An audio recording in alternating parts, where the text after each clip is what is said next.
तो आज हम लोग हमारे सिलेबस में जो थर्ड पोएम है ऑन हिज ब्लाइंडनेस को स्टडी करेंगे। ये पोएम जॉन मिल्टन के द्वारा कंपोज की गई है और ये जो पोएम है ये इंग्लिश लिटरेचर में एक बहुत ही ज़्यादा प्रेज्ड, जिसकी बहुत ज़्यादा प्रशंसा की गई हो, बहुत स्टैंडर्ड पोएम मानी जाती है। जॉन मिल्टन खुद भी एक बहुत ही उत्कृष्ट कवि माने जाते हैं। अगर विलियम शेक्सपियर के बाद किसी की बात की जाए इंग्लिश लिटरेचर में तो जॉन मिल्टन का नाम आता है।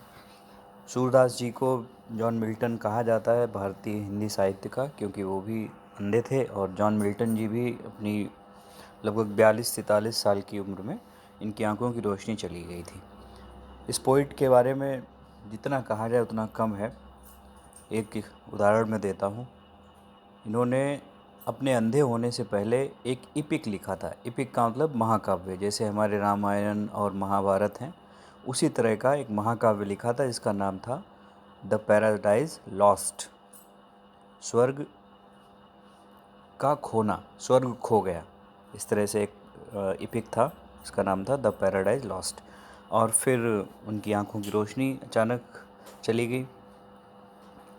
रोशनी जाने के बाद बड़ा डिसअपॉइंट हुए, बहुत निराश हुए कि अब क्या होगा, कैसे क्या होगा। लेकिन उसके बाद उन्होंने अपने आप को दोबारा संभाला और अंधे होने के बाद उन्होंने उस इपिक का दूसरा हिस्सा लिखा जिसका नाम था द पैराडाइज रीगेंड।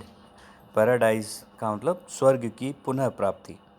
और जो पैराडाइज रीगेंड जो लिखा उन्होंने, वो पैराडाइज लॉस्ट से ज़्यादा महान इपिक माना जाता है।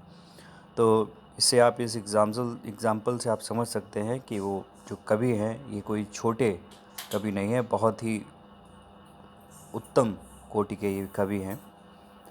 अब ये जो पोइम आपके सामने है ऑन हिज ब्लाइंडनेस, ये उन्होंने अपने लिए ही लिखी है। अपनी उस निराशा को उन्होंने प्रदर्शित किया है इस पोइम में, जो निराशा उन्हें अपनी आंखों की रोशनी जाने के बाद हुई।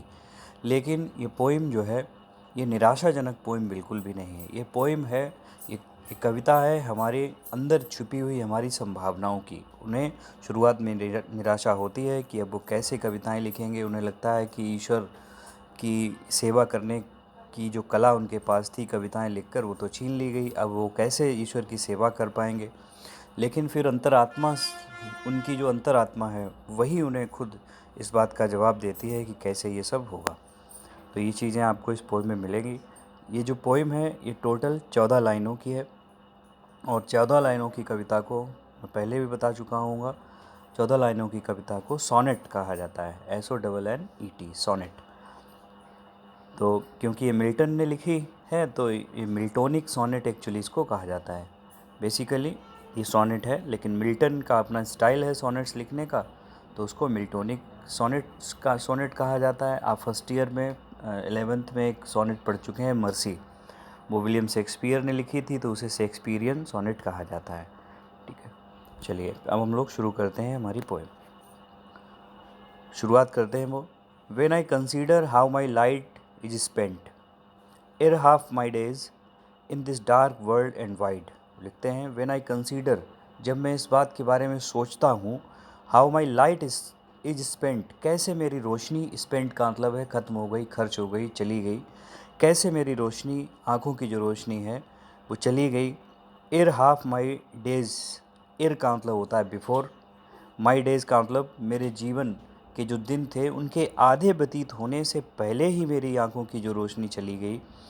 इन this dark world and wide, और मैं रह गया हूँ इस अंधेरे और विस्तृत संसार में अकेला। ये भाव वो प्रकट कर रहे हैं कि जब मैं सोचता हूँ कि मेरी आंखों की रोशनी किस प्रकार से चली गई और मेरा आधा जीवन व्यतीत होने से पहले ही मेरी आंखों की रोशनी ख़त्म हो गई, और मैं रह गया हूँ इस वाइड का मतलब है विस्तृत, विस्तृत दूर तक फैले हुए संसार में, जो कि अब मेरे लिए कैसा हो चुका है, अंधेरा हो चुका है। And that one talent which is death to hide, आगे वो कहते हैं and that one talent, talent का मतलब कला, योग्यता, वो जो एक योग्यता, एक कला जो मेरे पास थी, which is death to hide, जिसको छिपाना मेरे लिए मृत्यु के समान है। कौन सी कला? यहाँ टैलेंट जो है ये मेटाफर फिगर ऑफ स्पीच है।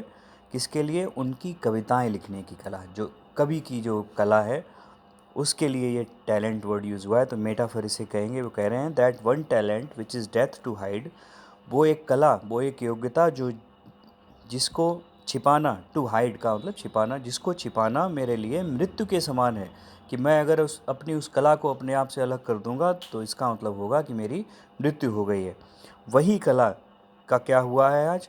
लॉस्ट विद मी यूजलेस, वही कला मेरे पास पड़ी है बेकार, व्यर्थ। यूजलेस का मतलब बेकार, लॉस्ट का मतलब पड़ी है।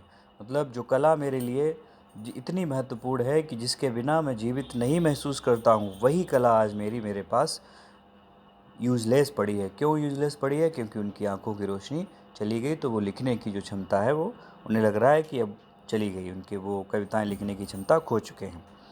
दो my soul more bent to serve there with my maker, ये जो चौथी लाइन का आधा हिस्सा है, इसको आपको मिला के देखना पड़ेगा कहाँ तक, मेकर तक, तब आपका एक सेंटेंस पूरा होगा।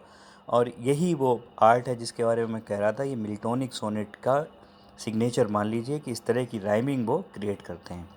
दो my soul more went to serve with my maker, वो कहते हैं कि यद्यपि मेरी जो अंतरात्मा है, सोल अंतरात्मा है, मोर बेंट, बेंट का मतलब वैसे झुका हुआ होता है, यहाँ तैयार रहने से, एकदम रेडी रहने से है। वो कह रहे हैं कि यद्यपि मेरी जो अंतरात्मा है वो माई मेकर, एम बड़ा बना है, ईश्वर के लिए आया है ये, मैं अपने निर्माता मतलब अपने ईश्वर की सेवा करने के लिए मेरी जो अंतरात्मा है वो पूरी तरह से तैयार है, हालांकि मेरी आंखों की रोशनी अब समाप्त हो गई है।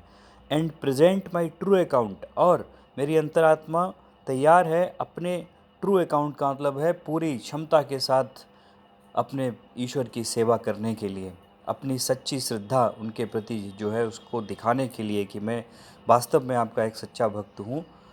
मेरी अंतरात्मा इस काम के लिए तैयार है। और उनके मन में एक आशंका भी है, क्या? लेस्ट ही रिटर्निंग चाइल्ड बुक, लेस्ट का मतलब होता है कहीं ऐसा ना हो। तो वो कहते हैं, आगे लिखते हैं, उन जो आशंका है वो लिखते हैं, कहते हैं कि लेस्ट ही रिटर्निंग चाइल्ड, कहीं ऐसा ना हो, रिटर्निंग का मतलब वापस जाने पर मुझे कहीं, चाइल्ड का मतलब होता है फटकारना, कि जब मैं वापस लौट के जाऊं उनके पास मरने के बाद तो कहीं ऐसा ना हो कि मुझे वो डांटें, फटकारें। किस लिए डांटे फटकारें? कि तुमने आधा जीवन अपना व्यर्थ गवा दिया, तुम्हें एक कला देकर भेजी गई थी, योग्यता दी गई थी तुम्हें कविताएं लिखने की, और तुमने आधे जीवन तो लिखी और आधा जीवन तुमने ऐसे ही नष्ट कर दिया। तो इसलिए वो ये कह रहे हैं कि कहीं ऐसा ना हो कि मेरी डांट पड़े जब मैं वापस जाऊं लौट कर। डथ गॉड एग्जैक्ट डे लेवर लाइट डिनाइड, और एक आशंका उनके मन में, वो कहते हैं एग्जैक्ट डे लेवर लाइट डिनाइड, लाइट डिनाइड का मतलब है अंधा व्यक्ति। वो उनके मन में आशंका है कि क्या ईश्वर किसी अंधे व्यक्ति से डे लेवर का मतलब कोई ऐसा काम करवाएगा जो एक रोशनी वाला व्यक्ति कर सकता है, जिसकी आंखें हों, वो जो व्यक्ति है वो कोई काम कर सकता है, क्या वही काम ईश्वर लाइट डिनाइड किसी अंधे व्यक्ति से करवाएगा? कहने का मतलब उन्हें ये लग रहा है कि अब तो ईश्वर मुझे अपनी सेवा में भी नहीं लेगा। क्यों? क्योंकि मैं अंधा हो चुका हूँ, वो मुझे कभी अपनी सेवा में रखेगा ही नहीं क्योंकि मैं अंधा हूँ। आई फॉन्डली आस्क, फॉन्डली का मतलब होता है मूर्खतापूर्ण रूप से। वो कहते हैं कि मैं अक्सर मूर्खतापूर्ण रूप से अपने आप से ये बातें पूछता रहता हूँ। क्या चीज़ें पूछता रहता हूँ? कि कहीं ऐसा ना हो कि मेरी फटकार पड़ जाए, कहीं ऐसा ना हो कि जब मैं वापस लौट कर जाऊँ ईश्वर के पास तो मुझे अपनी सेवा में ही ना रखे। But patience to prevent that murmur soon replies, ये लाइन बहुत इंपॉर्टेंट है, पर्सोनिफिकेशन फिगर ऑफ स्पीच का बहुत अच्छा उदाहरण है। देखिए वो आगे लिखते हैं, बट पेशेंस, लेकिन मेरा धैर्य, लेकिन जो धैर्य है, to prevent that murmur, murmur का मतलब ये जो बुदबुदाहट, जो मन में जो आवाज़ उठती रहती है आशंका की, इसको मर्मर कहा गया। ओनोमेटोपिया फिगर ऑफ स्पीच हो गया, आवाज़ का वर्णन किया गया है। सून रिप्लाइज, इन लाइन को समझिए। वो कहते हैं कि जब ये बातें मेरे मन में उठती हैं तो मेरा जो धैर्य है, टू प्रिवेंट, प्रिवेंट मीन्स होता है रोकना। वो कहते हैं इन आवाज़ों को रोकने के लिए मेरा जो धैर्य है वो जल्द ही मेरे इन सवालों का जवाब देता है। तो देखो क्या कहा गया कि धैर्य सवालों का जवाब देता है, इसीलिए यहाँ कौन सा फिगर ऑफ स्पीच हो गया? Personification figure of speech. तो कहते हैं कि मेरा जो धैर्य है इन आवाज़ों को, इस बुदबुदाहट को, इन प्रश्नों को रोकने के लिए जल्द ही उत्तर देता है। और क्या कहता है? God doth not need either man's work.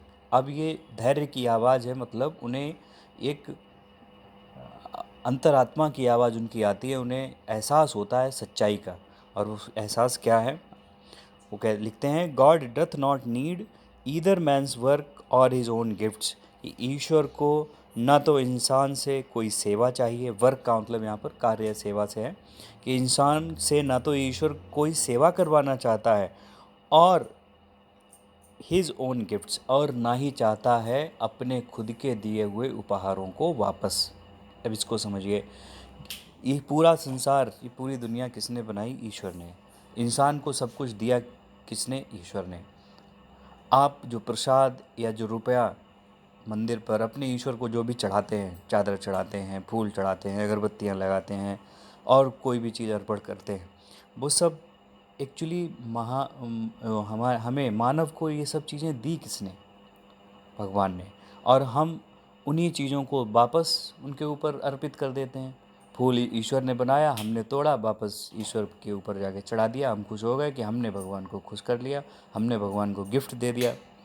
तो इसीलिए लिखा है ओन गिफ्ट, कि ईश्वर ना तो मानव से कोई सेवा करवाना चाहता है और ना ही ये चाहता है कि मानव उसे उसके खुद के ही दिए हुए उपहारों को वापस करे। तो फिर वो कैसे हम उसकी सेवा कर सकते हैं? सवाल ये है।